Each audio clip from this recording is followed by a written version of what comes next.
Now, our next story is almost impossible to believe. Yeah. OK, so here are the facts. This is Amanda Riley. Let's have a look at Amanda. Amanda is a mum. She's a wife. She's a churchgoer. She's a blogger. But sadly, she's suffering from stage 4 cancer.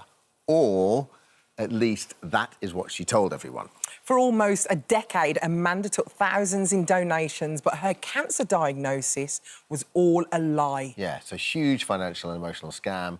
Was eventually uncovered by investigative journalist Nancy Muscatello, who ultimately helped police put Amanda behind bars. The story has now been heard around the world in Charlie Webster's chart-topping podcast, Scamanda. Charlie is with us in the studio now alongside Nancy, who joins us live from New Zealand. She's on holiday. Good morning to both of you.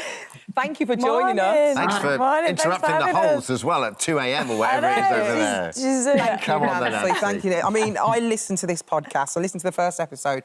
Couldn't stop listening. It's absolutely fascinating. So people who haven't heard it, and if you haven't listened to this podcast, honestly, go to it. It's unbelievable. Charlie, just quickly tell us a little bit about who Amanda Riley is, because the person we saw seems so wholesome, so lovely, so genuine. And she was kind of, if you go back in time, she was kind of like the influencer of her day, wasn't she, blogging? I can remember that when they took off. Yeah, and you got the words exactly right, because she actually is charming. I've met her, which we'll talk about. She's very kind, she's very polite. And you talked about blogs. So in 2012, with this woman, Amanda, started a blog. It was before the days of... I mean, TikTok didn't even exist, right? And I don't even think we even used Instagram. It was like Twitter and blogging. So she got diagnosed with cancer, and she's a really wholesome local community woman. So she started a blog, and the blog just went all over. She became like a bit of a local celebrity. And her blog was so raw, it was so honest, and it really helped people. And this just kind of went on, and then she became part of a church, and she was giving talks and testimonies on stage on a mega church. So we're talking in front of thousands, and showing how... Is this before she said she had cancer? No, she started a blog which was called... it was about cancer. Yeah, so the whole blog was about cancer. Can suck it. Gotcha. So it was about her cancer journey. And, you know, she didn't just write about it. She posted photos of herself in hospital and going through the ordeal of... that so many of us can relate to, whether it's affected by ourselves with cancer or from a loved one that we know.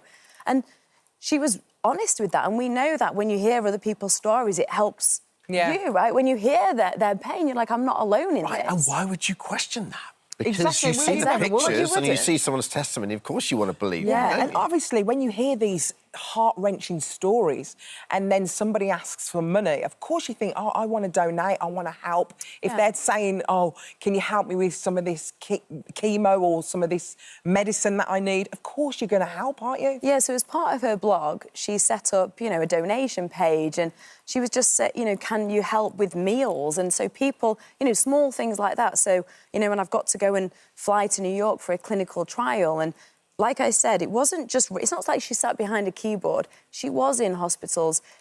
She shaved her head. You could see what she was going through, and she showcased that through documents of pictures before Instagram. Everybody did it on Instagram. It was like an Instagram blog.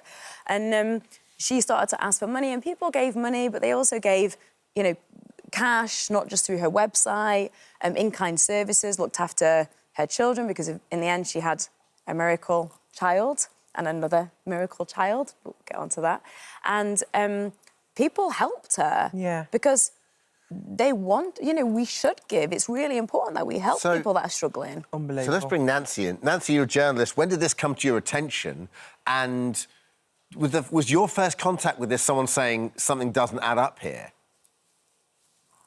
Yeah. The first time I was contacted was in just before the summer of 2015. So I got a anonymous email from someone out in the community that knew her situation, and they reached out and asked me to take a look at it and to see if there was something I could pursue in it.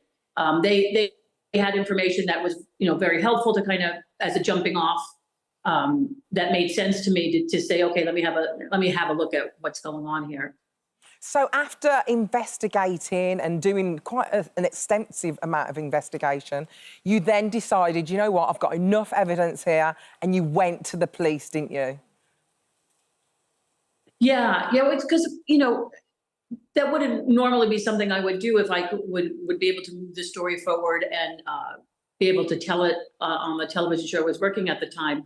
But with this, it was so brazen and so out of control by the time I was able to investigate and look into all the details that I knew she needed to be stopped. And to me, that was important. She was victimizing so many and getting bolder and bolder in what she was doing. So, I mean, she even sued Nancy. She even went toe to toe with Nancy. Well, that was my next question. Because so when she's confronted with this, she doesn't admit, she doubles down, right? Yeah, she turned the heat on. She's not scared of the fact that the police are involved. She doubles it up, doesn't she, and turns on you and everybody who's coming for her, doesn't she? Yeah, oh no, absolutely. It didn't slow her down at all. In fact, it amped up everything she was asking for. And it wasn't just myself, she had been talked to by Detective Martinez, and then federal agents raided her home. She knew of me. She knew I was there when they raided the home. And that next night, right after that, federal agents leave her home, and she's posting about, having another trial and needing more money to move forward with that. Yeah, it didn't stop her at all. So people were still believing that, this wasn't true? Yeah, and even when I started to work with, myself and Nancy got together, and then I started to build and make the story, and I flew to San Jose and I started to speak to people in the community. People wouldn't speak to me because of Nancy, because they still thought Nancy, right? That she was the enemy. Yeah. And even Amanda was saying on her blog that this enemy. And so people thought Nancy, and there's an ex-wife, which you'll listen to the podcast that they thought they were in cahoots, and that they were coming after this poor woman who's a mother, she's a wife. You did the introduction. Yeah. She's an inspiration in the community. She was helping other people as well. It wasn't just herself. She was, making gift bags for people that also had cancer. She joined young people's cancer groups, to work through their trauma. So, Nancy, I'll come to you again. How did she end up getting caught? So, federal agents at the point, here in the States, what they'll do is they held a grand jury. The various people I had been in touch with over those years had to testify. They were also able to subpoena all her medical records for many, many years.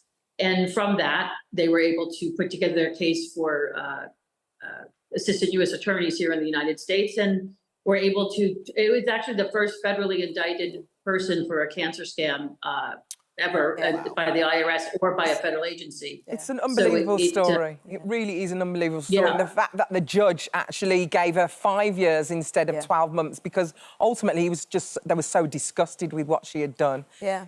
You was actually there at the courts when she was committed. I mean, I can't believe it.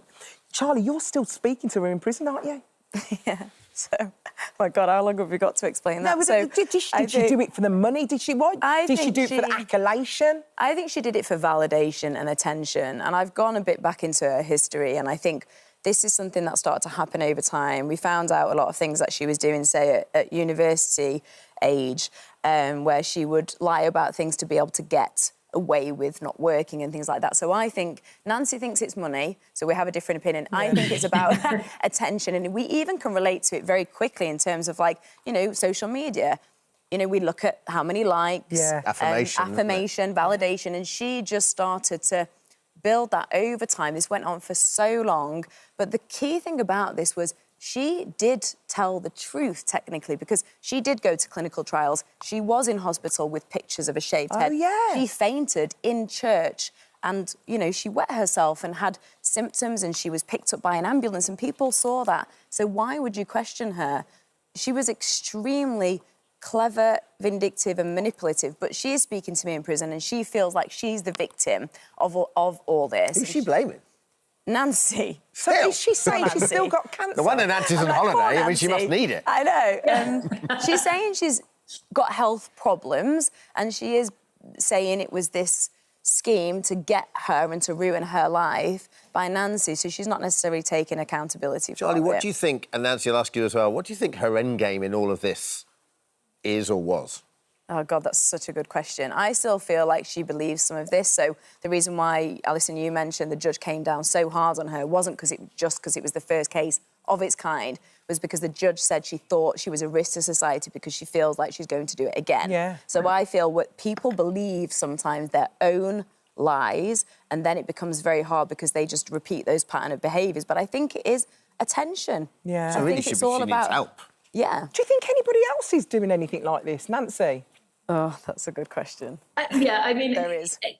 I know we disagree with it, is it attention or not? I mean, at some point, when you're constantly asking that you need that money or you can't get the treatment, and it was always an ask for money for it, even with the attention, I don't like to give her any type of excuse for what she did, because there were hundreds of people affected, and quite frankly, threw so many resources away, those that are truly sick. So, you know, I get that there is definitely attention needs, but to the point where, you know, you're in and out of remission 4, 5, 6 times asking for more and more money, to me is just absurd. And people are doing this, and so I've found a lot of people that are doing this. So I think I don't want to scaremonger in any way, because I just wanted to get the message that I think it's still really important that we, you know, I've had messages saying, well, I do really need help and I'm scared to ask for help because people might not believe me. So please know that we should be empathetic and we should be kind to people, but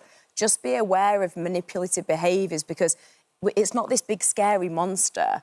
It's subtle behaviours that happen over time that manipulate people. Well, listen, Alison's listened to it. She said it's fantastic. By all accounts. I mean, I imagine we've just barely scratched the surface there, but thank you so much, Nancy. You may now go back to sleep. Thank you, Nancy. Thank you. Thanks, Thank you, Charlie. The Thanks, podcast, Amanda. Scamanda, available to stream on all podcast platforms. Thanks. Thank you.